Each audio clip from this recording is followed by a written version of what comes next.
medium where we seize this to call on politicians that are not doing well, and people we put on the helms of affairs, we call them outright to be accountable.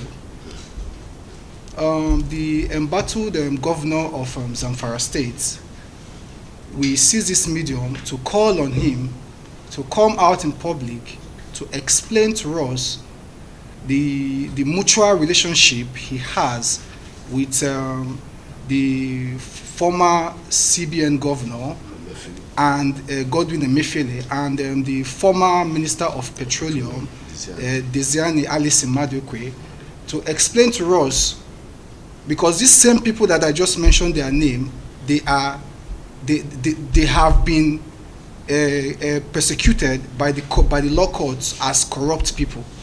So as such, they say a friend of a thief is a thief.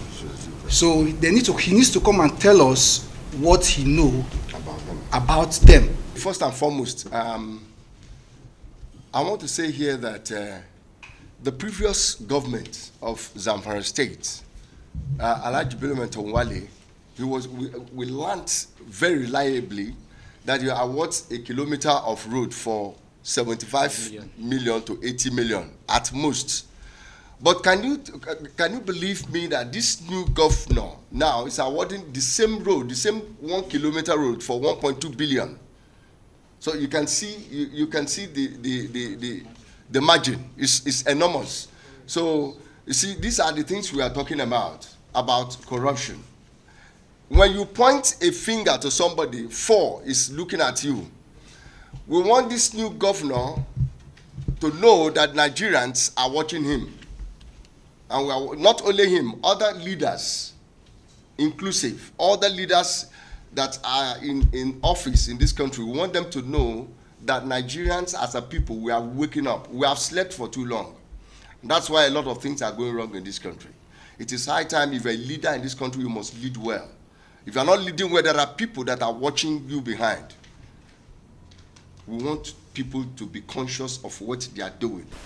It is high time Nigerians, especially our leaders, know that they are accountable to people. Our leaders have been taken up for granted for too long. We believe we can do anything once we are in office and go free, and we are not accountable to anybody. But I want us to have a rethink that from this time forward, the youth of this country and the entire people of this great nation, you are accountable to the people of this country once you leave office as a leader. We've been watching the antecedents of this governor, Lawal, from Zamfara State, and we know that this man has made so much money, has been making so much money from that state without declaring most of the assets they are getting, especially the public fund they're making. A call on the need for Governor Dauda Lawal of Zamfara State to identify himself to Nigerian people, because the citizens are confused by his multiple identity. We of the above named organization have found it crucially necessary to raise the alarm on the growing need to avail the governor of Zamfara State, Dauda Lawal, whose document bears several pseudo names, leaving the people in confusion, in dilemma, in want and what to call him their governor, and how best to address him. The second leg of our curiosity is the need to know the level of involvement of the governor of Zamfara State in the haste that rocked the Central Bank of Nigeria, CBN, and its foundation under Godwin Emefiele, having been in fraternity with the embattled former CBN governor and the former Minister of Petroleum Resources, Desiani Alice Madukwe, who is enrolled in multiple corruption cases in the United Kingdom. For a fact, we know Dauda Lawal was a bank chef who served the First Bank of Nigeria and has been figured in several shading deeds in relation to the case of corruption cases against the former petroleum minister, which is why we now call on him to immediately resign from his office or waive his constitutional immunity to allow for the continuation of investigation in his money laundering case that is pending before the Economic and Financial Crime Commission, EFCC, in order to enable him answer justice and doubtfully come out clear.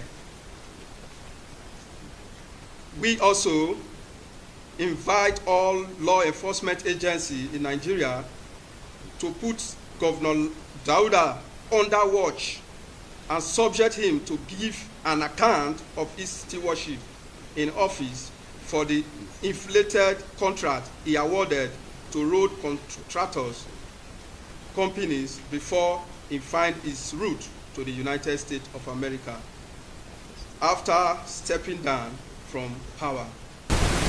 According to available records, Lowell claimed to be born in 1965 and 1969 under different names. He swore to two different affidavits at the Supreme Court of Nigeria, where he claimed to be Dauda Muhammad Lawal. In another brief, the same person on other document is Dauda Lawal. The same Lawal registered as Dauda. Now, please verify this name. In one of his documentation tendered to INEC with discrepancies in his date of birth. This brings the organization into huge confusion as to why a supposed sitting governor will engage in such incoherence and multiple names or identities.